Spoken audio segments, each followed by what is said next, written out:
پاکستان کے ساتھ افغانستان کی ایک اور بد تہذیبی۔ پشاور میں جشن عید میلاد النبی صلی اللہ علیہ وسلم کی تقریب کے موقع پر افغان قونصل جنرل نے پاکستان کے قومی ترانے کا احترام نہیں کیا۔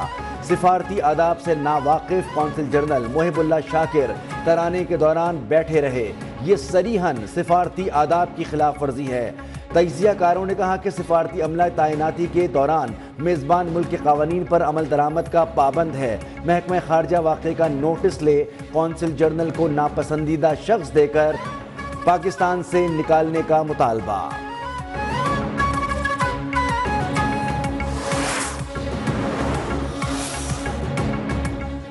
وزیر اعلیٰ کے پی اقتدار کے لیے ملک کو سرعام بے عزت کرا رہے ہیں۔ پی ٹی آئی اقتدار کے لیے ملک توڑنے کی ڈگر پر ہے۔ سینیٹر فیصل واڈا کا افغان قونصل کی جانب سے سفارتی اصولوں کی خلاف ورزی پر شدید رد عمل۔ کہا کہ حکومت نالائق اور نااہل کے ساتھ نکمی اور بزدل بھی ہے۔ ابھی تک کوئی مذمتی بیان، ایکشن، ڈیمارش کچھ بھی نہیں کیا گیا۔ سب سو رہے ہیں۔ حکومت ٹک ٹاک سمجھ کر ہی کچھ کر لے۔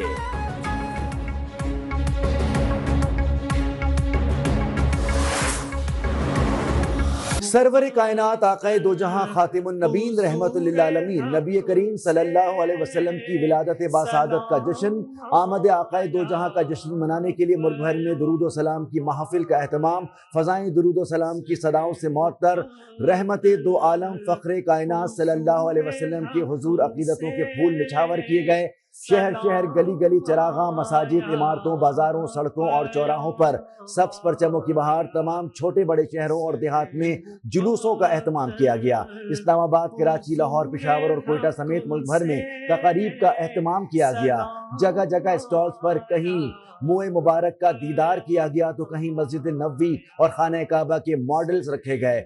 دن کا آغاز وفاقی دارالحکومت میں 31 اور صوبائی دارالحکومت میں 21 توپوں کی سلامی سے ہوا۔ پاک فوج کے جوانوں کے اللہ اکبر کے پرجوش نعرے۔ کراچی میں بھی 12 ربیع الاول کے موقع پر فضائیں مرحبا یا مصطفیٰ کی صداؤں سے معطر ہو گئیں۔ مرکزی جلوس نیو میمن مسجد سے جماعت اہل سنت کے سربراہ شاہ عبدالحق قادری کی قیادت میں نکالا گیا۔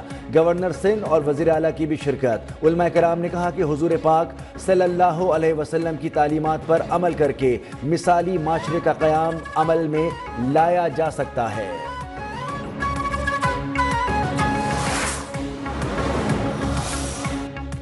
12 ربیع الاول کے اجتماعات کے لیے سیکیورٹی کے سخت انتظامات۔ کوئٹہ میں موبائل فون سروس معطل رہی، 3000 اہلکار تعینات کیے گئے۔ راولپنڈی میں بھی جلوس سے متعلقہ علاقوں میں موبائل فون بند رہا۔ سندھ بھر میں ڈبل سواری پر پابندی عائد تھی۔ کراچی میں سیکیورٹی کے لیے 4700 سے زائد اہلکار تعینات کیے گئے۔ پشاور میں جلوس کے روٹ سیل، سیف سٹی کیمروں سے مانیٹرنگ، 1000 سے زائد پولیس اہلکار تعینات کیے گئے۔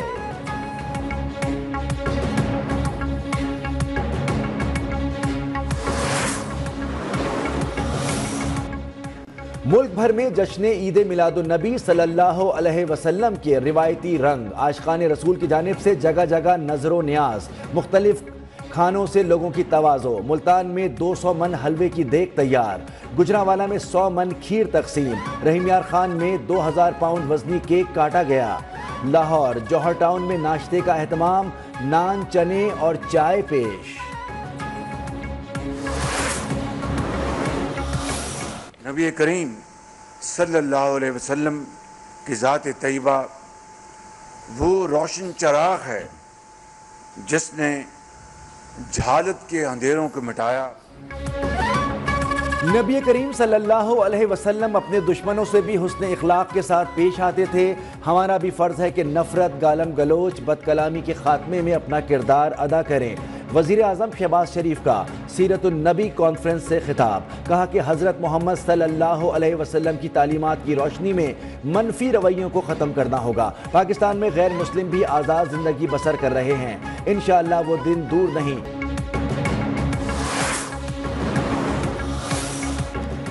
اسلام ایک مکمل ضابطۂ حیات ہے۔ نبی کریم صلی اللہ علیہ وسلم کی حیات مبارکہ ہمارے لیے مشعل راہ ہے۔ چیئرمین سینٹ یوسف رضا گیلانی کا سیرت النبی کانفرنس سے خطاب۔ نائب وزیر اعظم اسحاق ڈار نے کہا پیغمبر اسلام پر نازل پہلی وحی میں علم کی اہمیت کو واضح کیا گیا۔ تعلیم کی فراہمی ریاست کی ذمہ داری ہے۔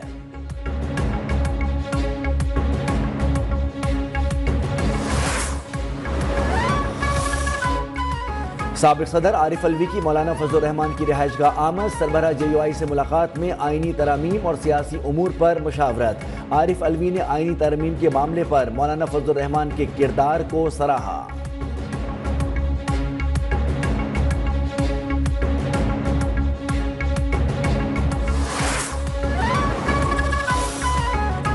آئینی ترامیم سے متعلق تمام جماعتوں سے مشاورت کی گئی۔ تحریک انصاف کا موقف ہے کہ دسمبر میں ترامیم لائی جائیں تو ہم حمایت کریں گے۔ وزیر دفاع خواجہ آصف کا انکشاف، کہا کہ PTI والے سمجھتے ہیں کہ دسمبر میں ماحول ان کے لیے سازگار ہوگا، لیکن انہیں معلوم ہونا چاہیے کہ اکتوبر میں پتے جھڑیں گے۔ آئینی ترامیم کے مسودے میں کوئی ایسی بات نہیں جس پر تنقید کی جا سکے۔ آئینی عدالت کا مسودہ پرانا ہے، ہماری حکومت نے اس میں صرف تھوڑی سی ترامیم کی ہیں۔ اس حوالے سے عدلیہ سے بھی پوچھا گیا تھا۔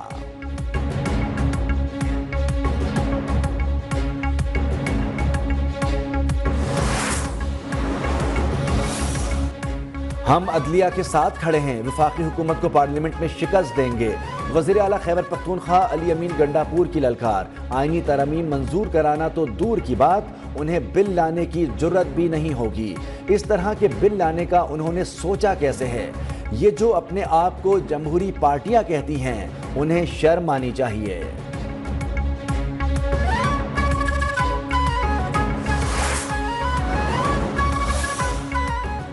جن ترامیم پر اتفاق ہے وہ اکتوبر کے پہلے ہفتے میں منظور کرائی جا سکتی ہیں، وزیر اعظم کے مشیر رانا ثناء اللہ نے واضح کر دیا۔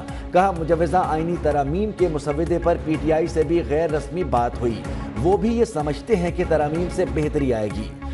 وقتی طور پر کامیابی نہ ملنا حکومت کی ناکامی نہیں ہے، عدالتی نظام کام نہیں کر رہا، جس کی وجہ سے دیگر معاملات بھی آگے نہیں بڑھ رہے۔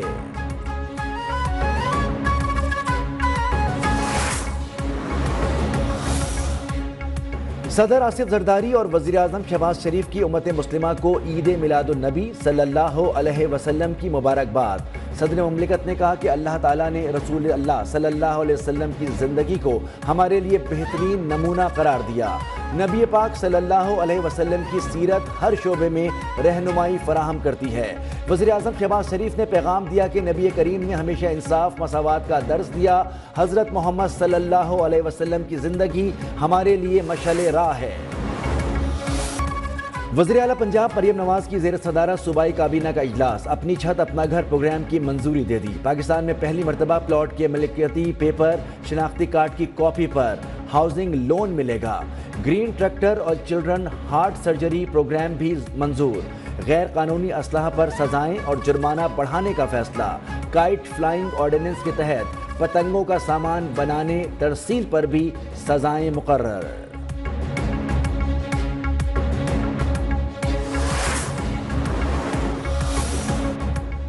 پیٹرولیم مصنوعات کی قیمتوں میں کمی کے بعد پنجاب میں ٹرانسپورٹ کرایوں میں کمی۔ صوبائی وزیر اطلاعات عظمہ بخاری کا کہنا ہے کہ پنجاب میں انٹرسٹی بسوں کے کرائے 30 سے 70 روپے تک کم کر دیے گئے ہیں۔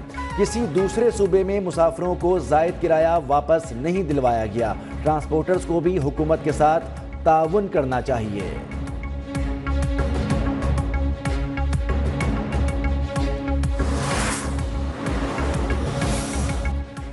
الیکشن ٹریبونل نے پیپلز پارٹی کے رکن بلوچستان اسمبلی علی مدد جتک کو نااہل قرار دے دیا۔ علی مدد جتک کی نااہلی کے بعد اسلام آباد میں پیپلز پارٹی کی 2 نشستیں کم ہو گئیں۔ علی مدد جتک کوئٹہ کے حلقہ PB 45 سے کامیاب قرار پائے تھے۔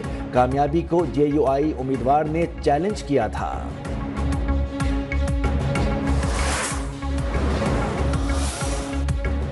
IMF کی بیرونی فائنینسنگ کے گیپ ختم کرنے کی شرط، پاکستان کو بیرونی فائنینسنگ گیپ پورا کرنے کے لیے ایک اور ذریعہ مل گیا۔ ایشیائی ترقیاتی بینک نے پاکستان کو قرض دینے کی یقین دہانی کرا دی۔ ذرائع کے مطابق ADB سالانہ $2 ارب قرض دینے کی یقین دہانی کرائی ہے۔ 2027 تک $8 ارب تک قرض فراہم کرے گا۔